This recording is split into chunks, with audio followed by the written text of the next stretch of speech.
Hi everyone, it's Rivka, and today I have a Prismacolor Premiere review for you. This is a slightly different video than I normally do, but I thought it would be a lot of fun to share this with you.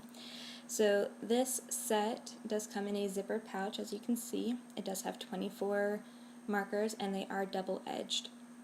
And if you see here on the back, this case actually becomes sort of an easel, and it does show that even though it's just double-ended, there are 4 different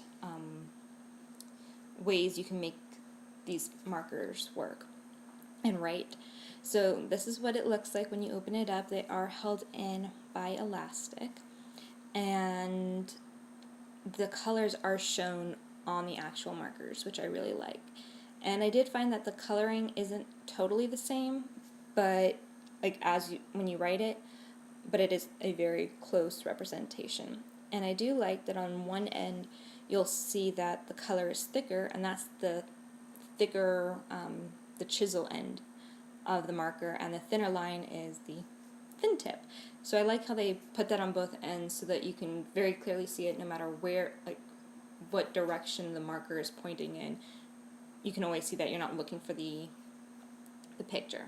So here is the thinner tip, and it's just a nice thin tip on that side, and then this one's just a nice thick chisel tip. And I really do like how these feel in the hand. They're a nice, I'm gonna say, they're a bulkier marker. They're not the thin kind, but they're a really good size, and they're not too thick, they're not too thin, they're perfect. And the cap also has this little knob type thing, and that helps when I put it down on the like on my table, that it doesn't roll around. So I really do like that. And I'm just showing you guys a couple to, I'm gonna say, see what they are like. These were a gift to me by my fiance. He was working at, I don't remember the store name, but it was like a framing store. It was going out of business. Actually, I think it's Aaron Brothers or something like that, that are now combined with Michael's. Anyway, a lot of their stuff was like 60% off, and he saw this and he thought of me, which was really awesome. He came home late that night and pulled it out, and I'm like, oh my god, that's so awesome. So I decided to film it for you guys just so you guys could experience what these ones are like in case you guys ever find them somewhere else. So each of these markers, they are obviously color-coded, they have that, but they also have a number assigned to them.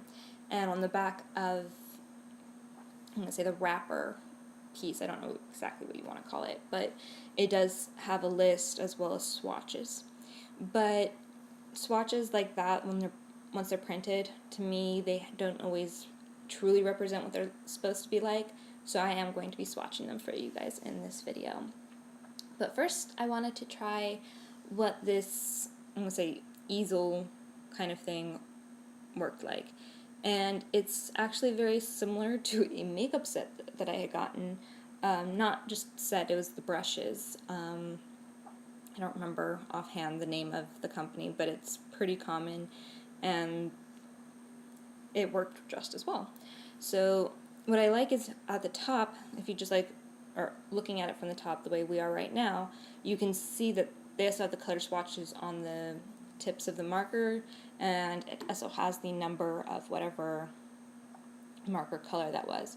So right now I'm picking out 3 markers that I wanted to test and see what they were like. And what I'm going to do is I am going to swatch them on several different kinds of paper to see if they bleed, if they feather, if you can see them through the back, all of those different things. So I did pick out several different kinds of paper to try this on. So the one that I'm starting with is actually Happy Planner paper. It's from the Mini, which is why it looks so small. And for each one, I'm going to try writing with the thinner tip, and then just a strip like what you just saw from the chisel tip, to see how well that works. And I did want to see if I could actually make all 4 different sizes of, I'm going to say, writing the way that the box showed. And I was able to get 3 different kinds, but not the other one. So, or it's just too close that I couldn't tell. I am going to be playing with them more and seeing what I can do, because sometimes it's just a matter of practice and experience, and maybe at some point I will be good enough, and if I figure out a trick, I will let you guys know. So one thing that I noticed about this black one was when I did that first swipe, I don't know if it was how I was holding the marker or if it was the marker itself, but you can kind of see that the black has that white gap. And again, I don't know if I was just not holding it down properly or not, but it's something to note, because sometimes markers do that because the tips aren't cut right. But so far, these are good, and again, that was probably user error. And here I'm just trying to see how true the swatches on the actual markers are. And as I said, they're pretty true. Depending on the paper that you are writing on, most of the time they are true, and I did like that about these markers. So I decided to test just those 3 out on this page, and it bleeds through, but I didn't make any mark on my table, which I really liked. So usually that means it won't ruin the paper behind it, but you just can't use the back side of the page. So here I am using just a regular, what's it called, like loose leaf paper that you'd have in a regular notebook or in your binder for school. I just figured it was a good, cheaper paper to use and try out. So for each one I am writing the number as well as the swipe, and on that one it did end up on my table a little bit. I should have put a paper underneath just so that I could see if it bled onto the paper and also protect my table, but I didn't think about it at the time. So I am going through, and I believe that this is the 32-pound paper, which is a regular paper that you could use in your printer, but it is a little bit thicker.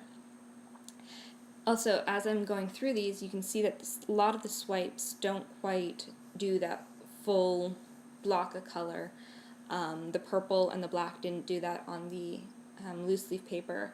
So it is something that with practice, I think, it's just a user error. I just have to figure out how to hold the tip to the paper properly.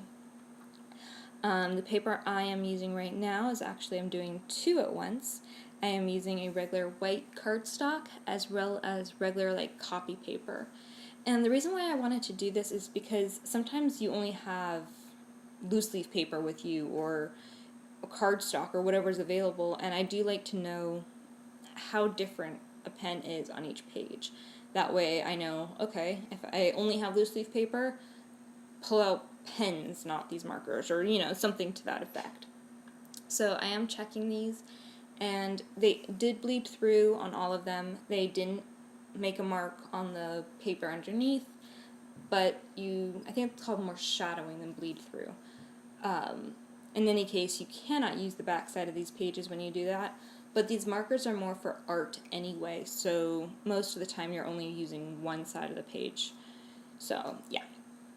Then looking through at all of these different colors and how they look, the color is fairly close, especially on the screen you can't really tell, but like the difference between the 32-pound, which is like a bright white paper, and even the photo paper, there is some slight difference. And on the cheap loose leaf paper, it looks much darker, and it did feather a little bit, not much at all actually. I was very impressed. I thought I was going to feather quite a bit more, but it didn't.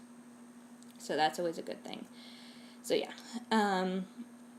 I was just kind of comparing it and seeing if there was, like, if on a certain page, did it go smoother or not with that one swipe, and there really wasn't any, so I do believe it was just a matter of me getting more practice. So now what I wanted to do was I wanted to swatch all of these for you. So I picked the page that I liked the best, which was actually the 32-pound paper, because it has that bright white quality to it, and I just wanted to go through and swatch them all so that you guys could see it, as well as I'm going to be able to keep this paper and see what the true color is for my art projects. So on each one I am writing out the number because I do believe that these markers are sold in sets or individually. I know that Prismacolor definitely sells like this white blender one, which I'm kind of curious about getting now and trying out, but not doing that just yet. I want to play with these markers a little bit more before I do that. But I do think that they sell them separately, so just in case, or in case you were curious or whatever else, you can look at this and see if there's a color you like or anything like that to see what you want. I also liked doing this because when you just look at the markers in the case, you don't really get a true feel of which ones are too similar, or like, are these reds exactly the same or are they different? And on the pens, they kind of make it look, I don't know, it's not a true representation, tongue-tied. So I wanted to do it on the paper because that is the truest way to know what the color is going to be like. And there were a few that were kind of similar, but it is a nice variety. There were a couple colors that I kind of wish this kit had. When you're doing a kit like this, I don't know, like a basic purple, a basic green, a basic blue kind of would make sense to me to have all of those in that kit, but this one didn't really. It has a gorgeous purple, that purple that I was using in the beginning. I love it. I love the black on this one, but like the greens, there wasn't any green. That doesn't make any sense. But like there's a certain green that's just, I'm going to say the more primary green, that's the word that I was looking for. And I had thought that one of the markers, based on the cap, was probably going to be it, but it turns out it's a little bit off, it's a pretty green, I like it a lot, but it's just not the color that I was hoping for. So, yeah, this one does give a lot of variety, but there are a few gaps that I might try to fill in at some point, that green being one of them, but yeah. And it does have a lot of blues, and it really is a gorgeous set, and I love that I have it, and I even love it even more because of who gave it to me. So it's always nice when a really cool item that you're going to love anyway is given to you by somebody, and that way it means more. And eventually I will stop stuttering on these voiceovers. I'm practicing by doing them. I'm practicing, but I'll get better at some point. Just stick with me. Alright. So yeah, I am going through them and occasionally stopping to look at them because, well, they're still new to me. I think I had pulled it out and opened it once before this video, and that's when I made the decision that I wanted to do a swatching, and then I realized if I'm going to swatch it, I might as well totally open it. So I kind of put the sleeve back on, closed it up, and waited until I had a chance to film. And I did actually film this a little while ago, and it's my old filming setup, and I'm hoping that I can do more videos like this because that would be really nice. Alright, so these are the colors, and yes, I did end up out of screen a little bit. As I said, it's my old setup. I'm working on a new setup. I am working on new equipment, all of that lovely stuff to hopefully get you guys better videos. But yeah, that's what this set includes. I really like it so far, and after I've done some projects with it, I think I might come back and do a full review on actually using them in a project and how they hold up. So if that's something you guys would like to see, please comment down below, like this video, all those lovely things. And if there are any other markers or pencils or any kind of craft item that you want to see reviewed, please comment it down below, let me know, that way I can do what you guys would like to see. So I hope you guys have a good one, and I will see you guys next time. Bye.